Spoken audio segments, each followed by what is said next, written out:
think that people that come looking for artifacts are not necessarily looking in churches or in church buildings, which is wrong because that's where you'll find many of your artifacts today. And they're very surprised to find something like a piece of Plymouth Rock here at Plymouth Church. Plymouth Church was named Plymouth because so many of the people came from the New England area, and they were descendants of the people that came over from the Mayflower and also the Puritans that came into Boston. There are some people that are very impressed when they come to see a piece of the rock, and they'll say, is it the actual rock? And I say, well, it's Massachusetts granite, and supposedly it comes from Plymouth, Massachusetts, and it's a piece of the rock. And then I'll go on to tell the story of what I read in the Yankee magazine many years ago, was that the rock had to be moved to higher ground because the ocean was threatening to erode it and perhaps even cover it. And so when they went to move it, they had no idea how well attached it was to the rock beneath the surface of the ground. So they hitched up their oxen and themselves, and they pushed and they pulled and they pushed and they pulled some more. And finally the rock said, enough already, and it broke. What are we going to do now? We broke our monument.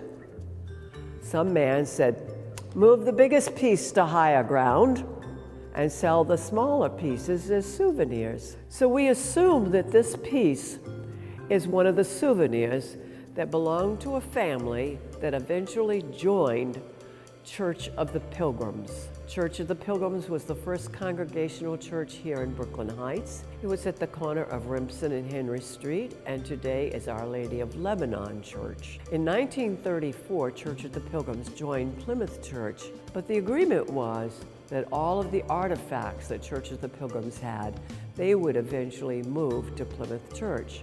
So it made sense that they would bring this piece of the rock that they had gotten, however they got it, I don't know, but the piece that they had in this foundation of their steeple, that it should be brought here and put in a place of prominence. Well, they did a whole week of celebration. Today it would be politically incorrect to do what they did because they dressed as pilgrims and Native Americans. And they marched around Brooklyn Heights carrying the rock all the way up here, and eventually it was put into this niche here.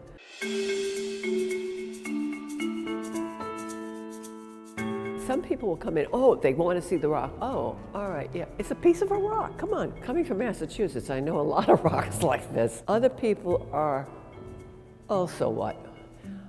Our children think it holds some kind of magic, you know. If they're going to sing or perform, they want to rub it. Fine, no problem. Because in Massachusetts, you know, when they moved the rock, they didn't protect it. And today, if you go to Plymouth, it's very well protected, but it's not very large. It's not much larger than what we have here. There are other pieces of the rock throughout the country, and they're in museums. They're not open to the public for the most part. This, I think, is the most open. I don't think anybody will be able to get it off. It's very well cemented down. As you get old diaries and old books, and they can be scanned and put on the internet, a more complete picture, not only of Plymouth Rock, but of slavery in this country, of the Civil War, of how people lived, how they moved to the West from here. It's all going to be enlarged. It's going to be a much different story than we might be telling today.